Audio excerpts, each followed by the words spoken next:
ప్రభువైన యేసుక్రీస్తు నామములో మీ అందరికీ నా వందనాలండి. కూడిచిన సేవకుడికి వందనాలు. మన రక్షకుడైన యేసుక్రీస్తు నామంలో మీ అందరికీ వందనాలు. యేసుక్రీస్తు ప్రభువారు సర్వ మానవుల పాపముల కొరకు సిలువ మోస్తూ సిలువలో 7 మాటలు పలికారండి. ఈరోజు నేను మీతో 3వ మాట పంచుకోవాలని మీరు ఆశిస్తున్నాను. మీరు 3వ మాట అండి, యోహాను సువార్త 19:26. యేసు తన తల్లియు తను ప్రేమించిన శిష్యుడు దగ్గర నిలిచి ఉండేట చూచి, అమ్మా ఇదిగో నీ కుమారుడు తనతో తల్లితో చెప్పింది. తర్వాత శిష్యుని చూచి, ఇదిగో నీ తల్లి అని తన శిష్యునితో చెప్పాను. ఆ గడియ నుండి ఆ శిష్యుడు ఆమెను తన ఇంట చేర్చుకుని. ఈ మాటలు మనం నేర్చుకోవాల్సింది ఏంటంటే ఒక బాధ్యత అండి.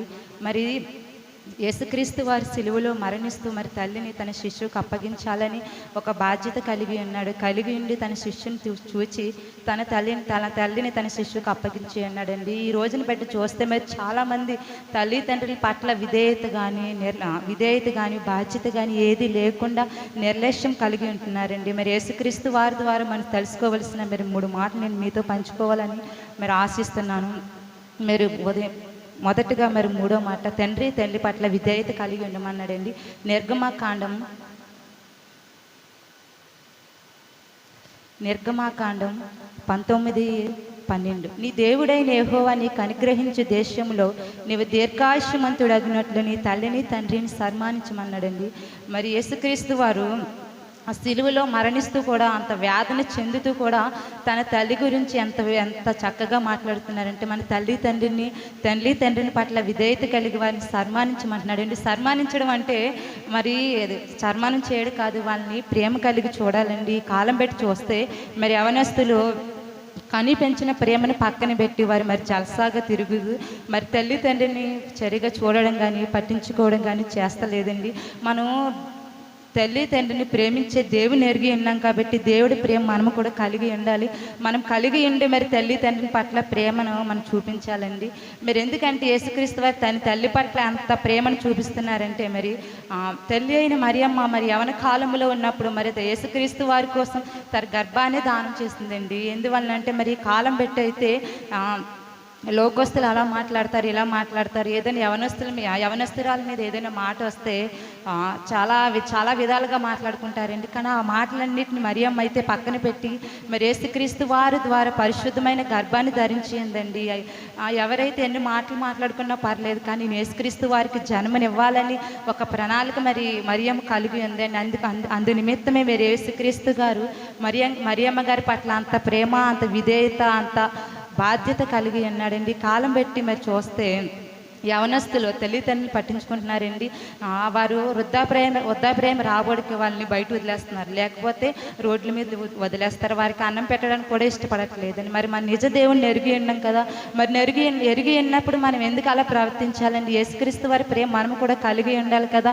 కలిగి ఉండి మరి తండ్రిని ప్రేమించి వారిని విధేయతగా వారిని చక్కగా చూసుకుంటే మరి మనం హిందువులకి ఏం సమాధానం చెప్పగలమండి? వీళ్ళు యేసుక్రీస్తు వారిని నమ్ముకుంటున్నారు.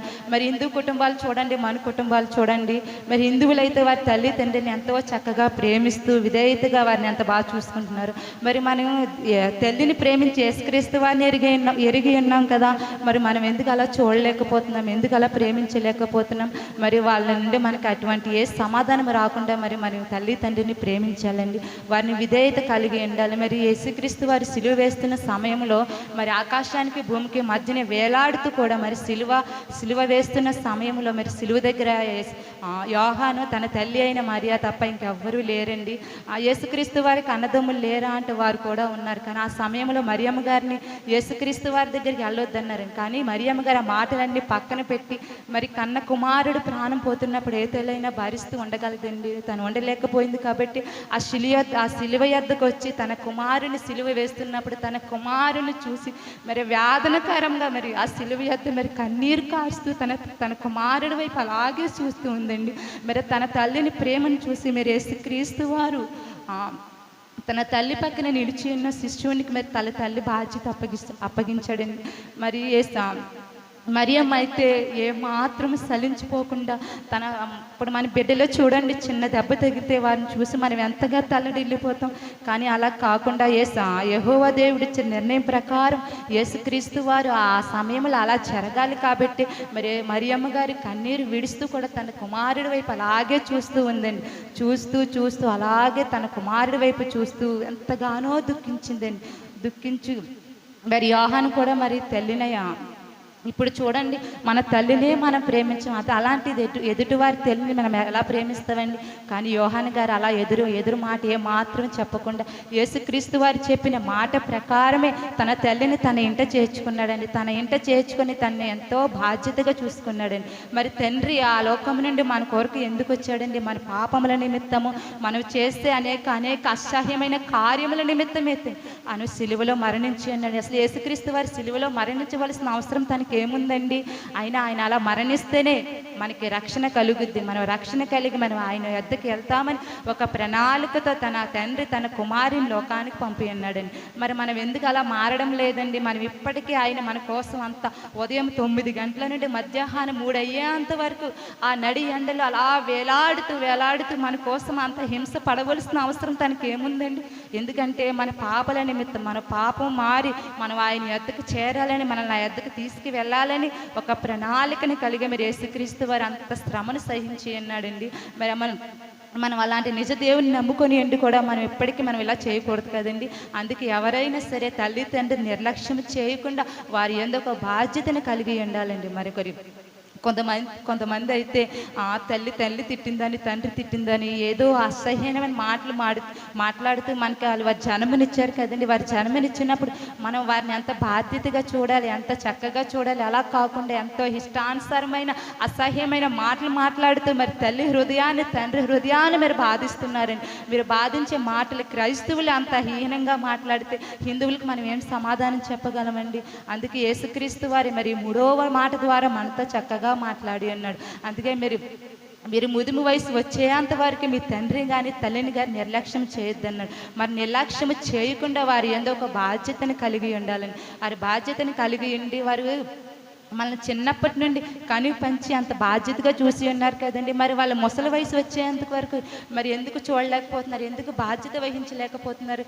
మరి ఎందుకు వాళ్ళని అపురూపంగా చూడలేకపోతున్నారు? ఇప్పటికే చూడండి, అదే ఆడవారు చూడండి, అత్త మామల్ని ఒకలా చూస్తారు, తల్లి తండ్రిని ఒకలా చూస్తారు. అలా చూడడం కూడా పాపమే కదండి. వారిని అయితే ఎలా చూసి ఉన్నామో మన తల్లి తండ్రిని కూడా అలాగే చూడి, మన అత్త మామలు కూడా అలాగే చూడాలండి. చూసి మరి దేవుడికి మనం విధేయత కలిగి ఉండి తల్లి తండ్రుల పట్ల ప్రేమ కలిగి ఉంటే మరి యేసుక్రీస్తు వారు తను చేసిన త్యాగానికి ఒక ఫలింపు ఉంటుంది కదండి. మరి అలాగా యేసుక్రీస్తు వారు తల్లి తండ్రుల పట్ల ఎలా ప్రేమ చూపించాలి, ఎలా విధేయత కలిగి ఉండాలి, వారిని మనం ఎంత జాగ్రత్తగా చూసుకోవాలి అనేసి మరి చక్కగా మాట్లాడి ఉన్నారండి. మరి యేసుక్రీస్తు వారికి అన్నదమ్ములు లేరా? ఎవరు తన తల్లిని పట్టించుకోరా అంటే అది రక్త సంబంధమైన కానీ ఇది శిష్యం. యేసుక్రీస్తు వారి లోకానికి వచ్చిన తర్వాత తన అన్నదమ్ములే కాదు, తన రక్త సంబంధులే కాదు, దేవుని మూలముగా వచ్చిన ప్రతి ఒక్కరూ యేసుక్రీస్తు వారికి అన్నదమ్ములే, రక్త సంబంధులే అని చెప్పి ఉన్నాడండి. అందువల్ల యేసుక్రీస్తు వారు తన తర్వాత తన మరియమ్మకు పిల్లలు పుట్టినా సరే మరియమ్మ గారిని తన చేతులకు అప్పగించకుండా తను ప్రేమించిన తన యొద్దనే నిలిచి ఉన్న యోహానుకు మాత్రమే మరి మరియమ్మని అప్పచెప్పారండి. మరి 12 మంది శిష్యులు అక్కడ లేరా అంటే 12 మంది శిష్యులు కూడా మరి దేవుని సిలువ వేస్తున్నప్పుడు వారు ప్రజలందరూ ఆ శిష్యులు ఏం చేస్తారా అనేసి మరి యేసుక్రీస్తు వారిని విడిచిపెట్టి మరి ఎక్కడే పారిపోయారండి. అందరూ పారిపోయినా సరే యోహాను మాత్రమే యేసుక్రీస్తు వారి యొద్ద ధైర్యంగా నిలబడి ఉన్నాడు. ఆ ధైర్యాన్ని చూసే మరి యేసుక్రీస్తు వారు అంత వేదన చెందుతూ అంత బాధపడుతూ తన తల్లిని యోహాను గారికి అప్పచెప్పి ఉన్నారండి. మరి యేసుక్రీస్తు వారికి ఇచ్చిన యోహాను గారు కూడా తన మాటను ఏమాత్రము మేరకుండా తన ఆజ్ఞను అతిక్రమించకుండా మరి తల్లిని తన యొద్దకు చేర్చుకున్నాడు. మరి కాలం పెట్టి మనం కూడా యేసుక్రీస్తు వారిని తల్లి తండ్రిని ఎలా ప్రేమించారు. ఇప్పుడు చూడండి, యవనస్తులు వారి లోకంలో పడి జల్సాగా తిరుగుతూ తల్లి తండ్రిని పట్టించుకోకుండా అసహ్యంగా ఎలా పడితే తల్లి తండ్రికి అవమానకరంగా జీవిస్తున్నారు. మరి యేసుక్రీస్తు వారు ఈ లోకానికి వచ్చి 30 సంవత్సరములు అయినా సరే తన తల్లి తండ్రులు పట్టి అంత విధేయత కలిగి ఉన్నాడు. మరి మనము కూడా ఈ రోజుని బట్టి మరి మన తల్లి తండ్రులు కూడా అంత విధేయత కలిగి ఉండాలండి. మరి యేసుక్రీస్తు వారి కోసం చెప్పాలంటే మరి చాలా చెప్పొచ్చు. మరి చెప్పే అర్హత లేని వారిని కూడా మాకు ఎందుకు యేసుక్రీస్తు యేసుక్రీస్తు వారి కోసం చెప్పమని మరి సేవకుడు మాకు ఈ సమయం ఇచ్చి అన్నాడు. ఎందుకంటే తల్లిదండ్రుల పట్ల మనం ఎలా ప్రేమ చూపించి ఎలా విధేయత కలిగి ఉండాలి, వారిని ఎంత చక్కగా చూసుకోవాలని యేసుక్రీస్తు వారి ద్వారా మనకి మరి చక్కగా మాట్లాడి ఉన్నారు. మరి యోహాన్ గారు ఎట్లా ప్రవర్తించారో మనము కూడా ఈ కాలం పెట్టి సమయమును పెట్టి మనం తల్లిదండ్రులు అయితేనేమి, అత్తమావులు అయితేనేమి, రక్త సంబంధులు అయితేనేమి ప్రతి ఒక్కరి పట్ల ప్రేమ కలిగి ఉండాలండి. ప్రేమే ప్రాముఖ్యమండి. మరి యేసుక్రీస్తు వారి లోకానికి ప్రేమనే మోసుకొని వచ్చారు కాబట్టి మరి ప్రతి ఒక్కరి జీవితానికి ప్రేమే ప్రాముఖ్యం. ప్రేమ కలిగే ఉండాలండి. ప్రతి ఒక్కరి పట్ల ప్రేమ, జాలి, దయ ఇవన్నీ కలిగి ఉంటేనే మరి లోకాల్లో ఏదైనా సాధించగలమండి. మరి దేవుడు మన కోసం ఈ లోకానికి వచ్చి మన కోసం అన్ని బాధలు పడి అంత శ్రమ సహించి అన్నాడు కదండి. మరి ఆయనకు కూడా మనం ఏదో ఒకటి ఇవ్వాలి కదా. అందుకని ఆయన పడే శ్రమ నుండి మనలో ఉన్న ప్రతి పాప దోష భరితమైన జీవితంను విడిచిపెట్టి మరి ఆయనకి విధేయతగా ఆయన యందు నమ్మకముగా జీవించాలండి. జీవించి ఆయన తల్లి పట్ల, కుటుంబం పట్ల ఎట్టి రీతిగా ప్రేమ కలిగి ఉన్నాడు. మనము కూడా తల్లి తండ్రుల పట్ల అంత ప్రేమ కలిగి ఉండి మనం ఎవరిని కూడా నిర్లక్ష్యం చేయకుండా జాగ్రత్తగా వారిని చూసుకోవాలండి. అవును, ఈ దేశంలో మనం ఏదైనా సాధించగలము కానీ తండ్రి ప్రేమను సాధించలేమండి. అది యేసుక్రీస్తు వారికి ప్రేమగా, బాధ్యతగా మరి ఈ 3వ మాటను తెలిపి ఉన్నారు. మరి ఈ 3వ మాట మళ్ళీ ఇంకొకసారి మీతో చెప్తానండి. యోహాను సువార్త 19:26.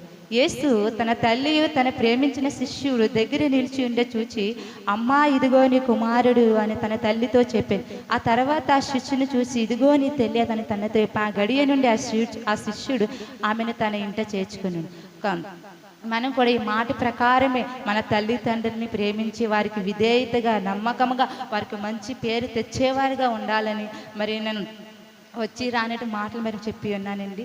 నా మాటలు ఏమైనా తప్పు ఉంటే క్షమిస్తారండి. నాకు ఇచ్చిన అవకాశాన్ని బట్టి మీరు మీ వందనాలు.